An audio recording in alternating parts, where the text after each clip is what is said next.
Well, I just got back from seeing Elysium, and well, let's just get right down to the chase here. Yeah, it's a good movie. Go see it. Not much more else to say about that, even though I am. Yeah, it's a very solid film. If you liked District 9, it's very much in the same vein. It's the same style. Visual effects are fantastic. Cinematography is great. Story's good. Characters are reasonable. Even like in the small details that normally get skipped over. Well, reasonable except for the ones that are batshit insane, but then it's acknowledged that they're batshit insane. Um, there is one scene where it's a little bit of the shaky cam. And mind you, I'm good with shaky cam editing. I can normally follow. I still don't like it. I still think it's horrible. I still don't.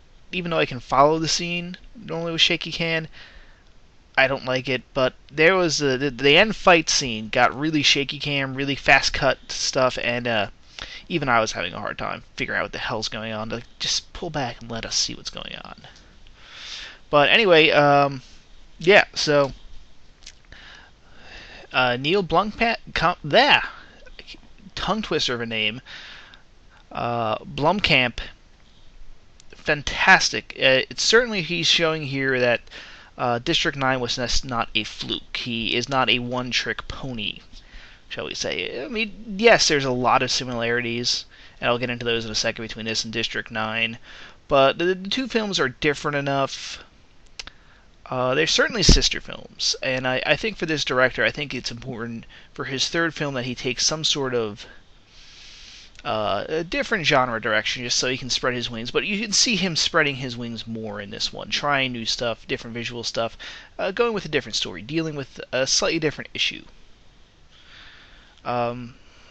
If you know, but still a very South African film, and I'll have to get into this as well. I keep on saying the film.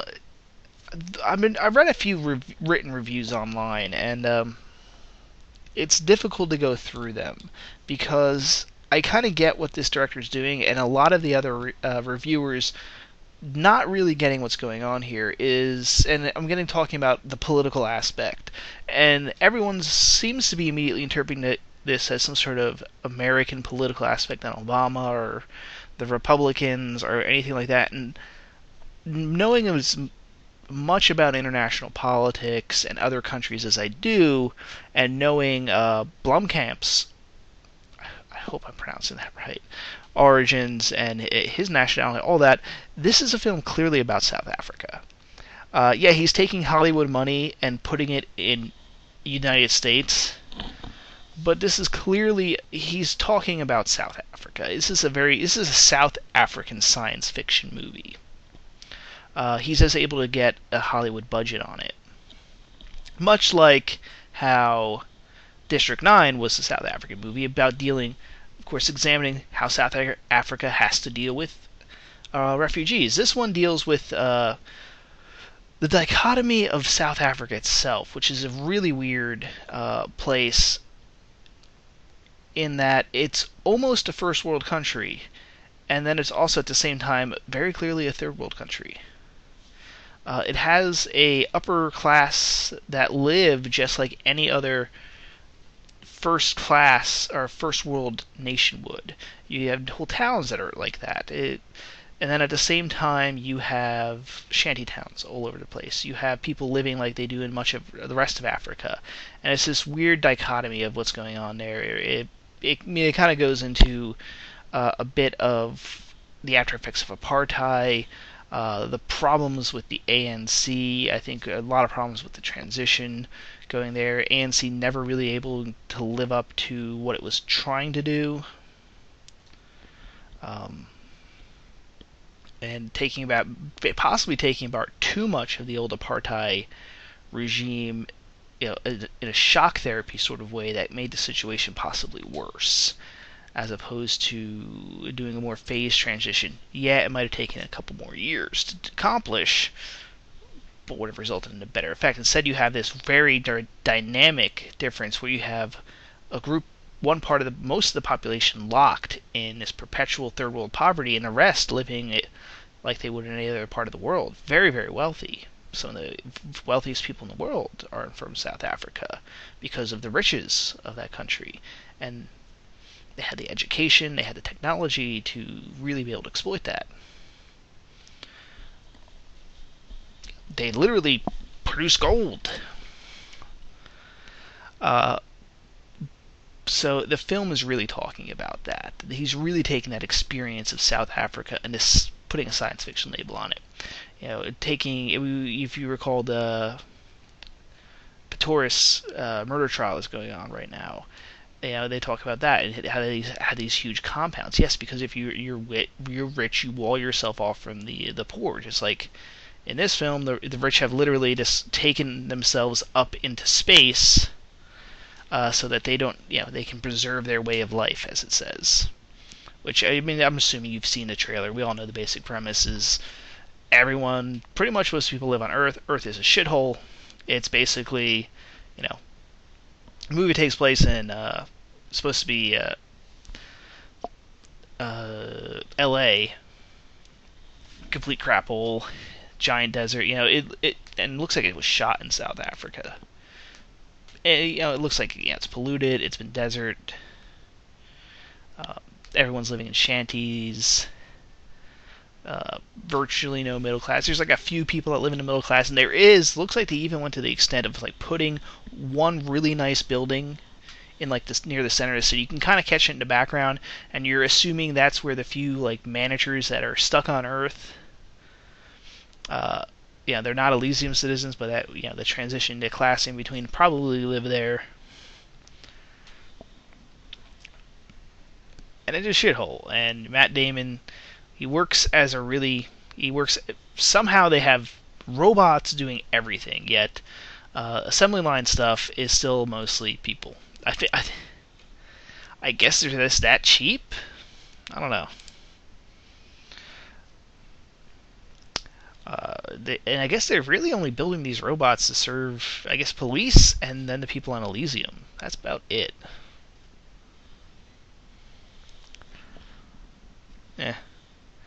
Anyway, so he's working in an assembly line. Of course, he winds up in an accident where he gets a lethal dose of radiation poisoning. He's an ex-felon. So he goes to his old contacts, and his old contacts have a scheme. And it's kind of an ingenious. Like, people apparently in the future here, the rich especially, store all their information, like their personal data and all important information, on like a hard drive installed into their heads. So they really take it with them everywhere. And their original scam was they're going to shoot down one of these planes and steal the person's info so they get all their bank account information. Your standard criminal thing. You'd see this. And of course, he selects the boss of the company he works for, played by William Fichtner, who I love he's playing an asshole again, and he does great at this. I love it. He's not unfortunately going over the top. He's subdued here, but he can do subdued, and I still like him. So he does it. He gets his injections, which he loved this little freaking line he has. He's like, droids. Like, he's shot down, and they're starting to surround this thing. He's like, droids, there are people in a wheeled vehicle outside. They're armed. I would like them dead. You got to see his delivery on it. It's kind of funny and like really great little performance. It's got that subtlety of being snobbish and also slightly concerned. So they get his info, only though it turns out that he just happened to be on his way up to Elysium to deliver. His company apparently made the computer core that runs the entire colony, and he has a new update for it that basically lets him reboot the whole system, because the Secretary of Defense, played by Jodie Foster, it wants to launch a coup. And she's going to do this by, when they reboot the system, she'll be able to install herself as the president, because everything's so automated. She'd be the one recognized, and it's a system, and all the droids would recognize her authority. So just by dumb luck, Matt Damon loads this thing up into his head. And of course now everyone wants him because he really has the ability to completely rechange this whole system. Because apparently citizens of Elysium have special rights. Like, it's not really set up how the government works. Like, are there countries on Earth and Elysium is a separate nation? You get that sense, or is it you get the sense that, like, Elysium citizens have special rights, like they're technically all under the same government. Like, it's kind of vague there. I'm sure this was like hashed out in background explanation, if everyone's the same government, or is it just that because Elysium has all the money, they're able to basically, yes, there are nations on Earth, but Elysium basically runs them all and has like treaties, so their people get treated special.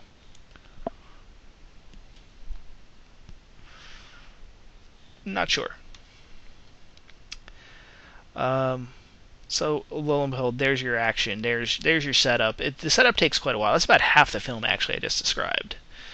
And then from there, you get a little bit more backstory.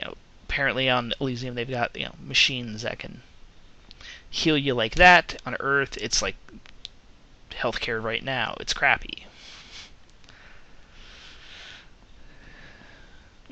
So maybe Elysium's Europe if we're taking healthcare, and the U.S. is Earth. I don't know. That reminds me, a lot of little cameos you see in there. Farron Tahir plays the actual president of Elysium.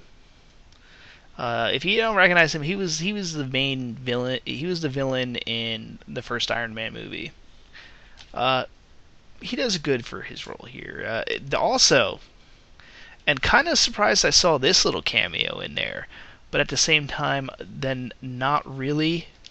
Once I looked a little bit more into Blomkamp's past, and that of course is Michael Shanks was in there, in like a random like blink and you miss it cameo where he's like just a guy in the control room with Jodie Foster going, shuttles are approaching. For those of you who don't know who Michael Shanks is, Michael Shanks played Daniel Jackson, or Dr. Daniel Jackson, in Stargate SG-1. And if you're wondering why, at first I thought it was like, why is he in this tiny little like extra role here? And it makes more sense once I actually looked into his background, because Blomkamp, one of his starting points was as a 3D animator on SG-1, so okay, he probably knows Shanks. But it's a nice little cameo. I caught him in there. Also, another, and this is the guy that kind of steals the show a bit, is Charlton Copley. Of course, the main character from District 9, Murdoch in the A-Team remake. He plays Kruger, who's basically the mercenary from District 9. So, yeah, like I said, I did say there's a lot of differences between this and District 9, but at the same time, they are very much sister films in that regard. That's why I kind of said I do want to see Blomkamp spread his wings about it. He's basically playing that guy, only more insane. And it's kind of amazing, because he went from being the skinny little twerp guy to now being like the insane badass. Like, batshit insane, too. Like, they actually make a point of, like, when they acknowledge it, he's basically a sleeper agent for Elysium to make sure, like, their stuff get enforced. And because apparently at the beginning of the film they shoot down some planes, or some shuttles that are trying to get to Elysium, and this apparently was against the directive of the president, he's the one that shoots them down, from Earth, mind you. And when they do that, the president there kind of looks at his file and like, this guy is insane. Like, why is this guy really even on? Why are you paying? Why are we using this guy? Like, get rid of him permanently. Like, remove him from our system. This guy is crazy. See what I mean by like characters actually action reasonably?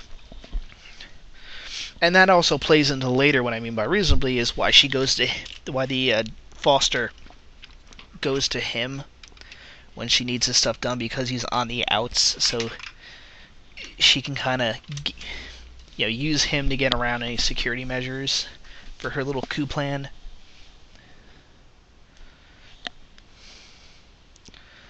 But yeah, he's really jacked up. He really hit the gym, and kind of ironic is that his little lackey is the actual guy, Brandon Orrit, who played the mercenary guy in District 9. That guy is now his lackey. So he's really pumped it up this time, and he's really showing some acting chops here and a diversification of roles that I haven't seen many actors able to pull off. A lot of actors, they play within their area type, the things that they could pull off. I think I made a mention of this in the Salt movie, how that character, the way the character was written, is just not a way Angelina Jolie could pull it off. It was written for Tom Cruise, so they put a lot of like little Tom Cruise mannerisms and lines and stuff that Tom Cruise could pull off, but Angelina Jolie could not. And that's the case for most actors. Most actors are like that in reality. There's just roles that they can do, and there's roles they just can't do. Not for lack of talent, it's just they don't have it. Not this guy, not Coldplay. He pulled this off amazingly well. Like, I really believe he's an insane badass. This is amazing considering his last two major performances were kind of as, like, not the intimidating person. Quite the opposite, in fact. So, when you have this in play, it's that's some big chops to him. Speaking of the actors, Matt Damon did a fine enough job, although he was brought up in like an orphanage where they spoke Spanish. He doesn't like everyone else has like they have like a Hispanic accent except for him. No explanation as to why. Like he really should have. Even Foster is trying to pull off more of an accent on this. Like she's trying to go for a South African accent, but she speaks French. And I get what they're trying to do there, but at least she's trying to sound like she's got a bit of an accent on it. Even though her character I could buy having no accent. Matt Damon, no. Oh well. Actually, I wonder if they should have gone with Charlize Theron then, because then she could have just like let loose with her actual accent. Oh well. Anyway, anything else really much to talk about with the film? Without getting overly into too much details, Damon was good. Foster, very fine as her role. Some people didn't like it. She was filling the needs. Her character was very efficiently written, so you didn't need a whole lot to understand what she was wanting. Oh, maybe a little bit. Maybe, I guess in reality she's supposed to have, her beliefs are supposed to be somewhat irrational. She's afraid that people are gonna, their world, Elysium is going to be destroyed by immigration. And I think a lot of people, of course, are interpreting that as the American version of this, but I'm fairly certain it's Blomkamp's taking this from a South African perspective. And so that's her motivation. She thinks that the current government are sissies, they're not going to treat this seriously, and she needs to be the one to step in, and she thinks she's the only sane person in the room. She's a political extremist with power. And so she wants more power because she believes she's right. Yeah, you don't need too much. It would have been nice. She gets the sense like she's protecting family for this, and you see a little bit of her at some sort of party where she kind of goes to everyone, she's talking with them. You get a sense that she's connected with her family and such. So yeah, she doesn't have the worst of motivations. This is something that actually happens. All you have to do is read a little bit of history. to understand, yes, this people in power can be like this. This is how more than a few coups have started. So yeah, I can buy this. I can buy her motivations, even though they maybe for some people they need a little bit more explanation. But at least she has somewhat better making sense ideals to a degree. Yeah, she has. We need more. We need to clamp down on this more security. Boom. Put me in charge. I'll upload. We have a ton of guns. There'll be droids everywhere, making sure no one gets on this thing. So she makes that. She makes sense. Alice Braga, who plays a nurse who grew up with Matt Damon, he makes perfect sense. Very good character. And here's ironically probably the most likable character in the movie is a criminal underlord, played by Diego Luna. Or sorry, that is not who plays him. Wagner Mora, sorry. Wait, but I think somebody messed up on IMDb. No, not. This looks really different in this picture. Who plays Spider, and who this is what I mean by making sense. His character is written very humanly, even though he's this underlord. He basically he's a coyote. He tries to get people onto Elysium, and their basic plan is generally you land, you run. I guess with the they give him like little ID badges that supposedly encoded into their DNA that says they're Elysium citizens. In reality, they all get caught. Normally, some of them get blown up. The rest get caught within like minutes of getting on there. But the whole point is, for a lot of them, it's because they're hurt and they're sick. So they try to get on there, run to the nearest ship or nearest house, break in, and use their medical pods to heal themselves. And the first scene in the movie, you see actually someone pull this off. They get captured, but their daughter, gets saved just in the nick of time. Doesn't seem to be very successful overall. She's like the only one out of like 50 people. But they do that, run about, not working. But anyway, once he sees and he's the one that is trying to run this whole scam of them trying to get an Elysium citizen so they can empty out the bank accounts. But then once he sees what's actually in Matt Damon's head, he immediately realizes what it is, and he's like, he kind of just goes, we're gonna do this and make everyone, because the way the system is set up, reset everyone as Elysium citizens. And by being an Elysium citizen, the automated systems will all of a sudden start treating them well. They no longer won't be, the cop robots are even kind of assholes. I guess they're programmed to be. They'll kind of beat you. They'll just go through your bag. If you're an Elysium citizen, the robot officers are not allowed to arrest you. They they basically go to strict 3 laws. They're barely they can only kind of deflect you from harming somebody else. And of course you're entitled, the robots will rush to you to get medical aid to you. Although we kind of only see 5 or maybe I guess there's billions of people on Earth, and at the end they really only send out a dozen ships to the LA area. So maybe the future's not super bright for the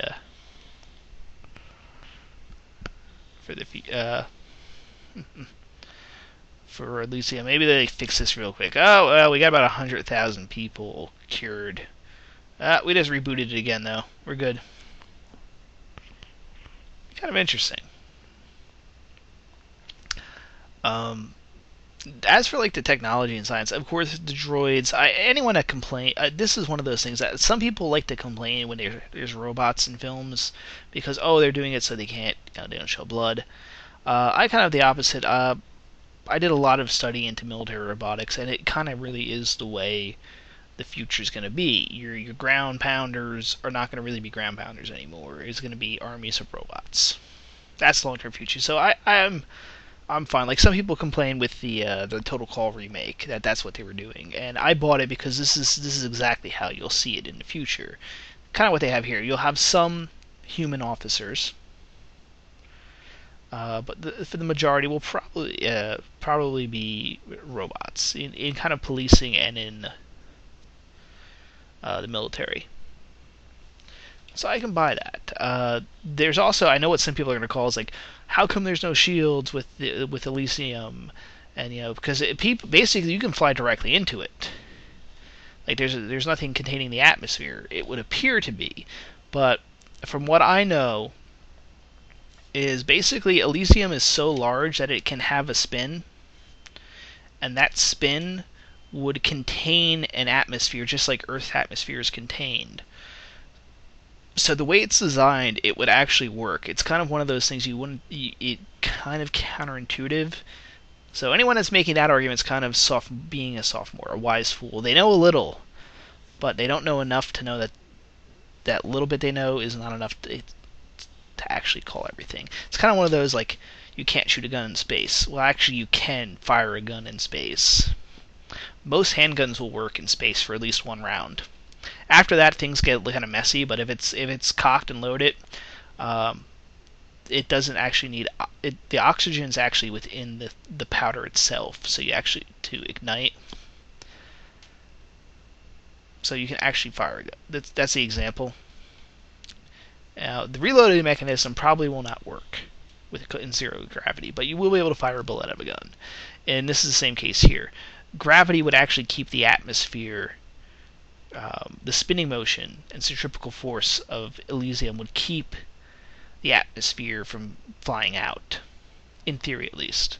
But it's enough science to let it go in a science fiction movie. Because I know people are going to bitch about that. I know people are going to complain about it. How come there's nothing keeping the air in? They can just fly in and they fly directly into the thing.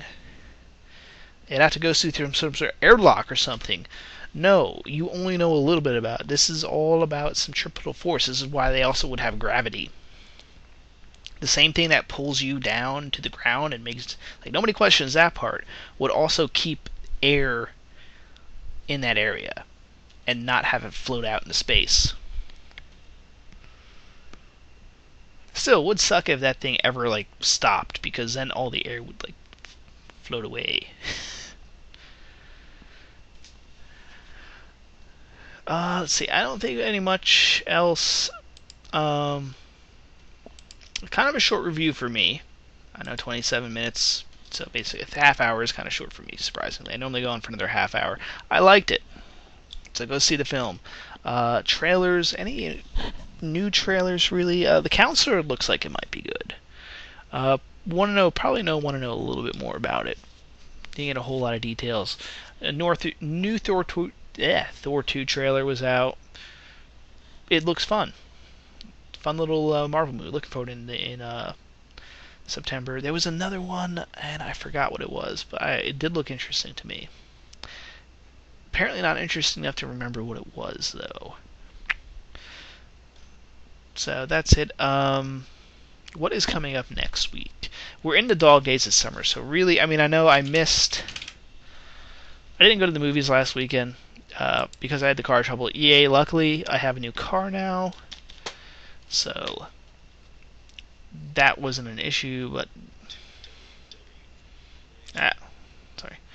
ComingSoon.net. We're going to check here real fast to see what's coming up. But yes, so that's why there was no review. I did hear good things about Two Guns. I don't know. Maybe if I'm bored this week, I'll check it out. But maybe if there's nothing out this week, I'll go check it out. Really, Elysium's the last one of the summer that I was looking forward to at all. From here on out, it's really nothing. I mean, Elysium's that first week of August. We have some faith in this film. It probably will be okay, but we just can't get it into, probably for budgetary reasons, i.e., we only sunk 50 to 80 million in the film, so we don't want to compete against the bigger. It's something like that. Their studios will put it in later in the season because that therefore it doesn't have to generate as much money. It's basically what happens. But yeah, here we have Elysium today. That's next week. We'll go to the 13th. There's Jobs. Oh, Kick-Ass 2. There we go. Paranoia might be good too, but I'll probably see Kick-Ass 2 just to see the follow-up to that. 21st, The Mortal Instruments City of Bones. Probably not going to see it. Probably not. Who knows? And then 23rd, because I'm going to go and see The World's End. I love those two guys. I loved Shaun of the Dead. So I have some faith in that one. And after that, let's see, the 30th, Getaway. A couple of good things coming out in September. We got the Riddick movie. That I'm really looking forward to. I've liked the entire Riddick franchise, so we'll see what they do with this. The Family? The 13th of September? Prisoners? Kind of looking like a weak September as well. Maybe October. October, there's some stuff I do want to see coming out. I mean, we're going to have our horror movies, of course. Runner might be good. You got Machete Kills, though. That's going to be some fun. Even Captain Phillips, that looks good, except for the name. By the way, there was a Captain Phillips trailer, and I can't confirm this. I'd have to look, but I could swear that they had the actual title up for a very short amount of time. Like, it seems like they cut that down. I wonder if even the people making this film realized how bad of a move that was, because the movie looks good. It looks like a very good, based on real life movie, except for the title. And I've talked about this in another video. They could have gone with like this, the subtitle of the book, and it would have been fine. Instead, they went with this. Ooh. They could have come up with a better name. And then on the 18th, you got the Carrie remake, Escape Plan, which I'm really looking forward to. Then the 25th, you got The Counselor. So, and of course, we're going to have a bunch of horror movies thrown in there, too. Oh, that's the other one, Jackass Bad Grandpa. Which, the only good thing about that, apparently it's like a mix where it's like some of it's scripted and then some of it is them just taking Johnny Knoxville in the old suit and this kid and pulling this stuff on random people. And the best probably has to be that show where they really kind of, I wouldn't say insult because it's what it is. They have the kid do like a strip show in like a beauty pageant. Yeah, I think Brad Jones talked about this a little while ago, and after seeing it, it's like, yeah, that's pretty much what the thing is. That's what those are. Anyway, I've gone on enough. Check out Elysium. Good film. See you guys later.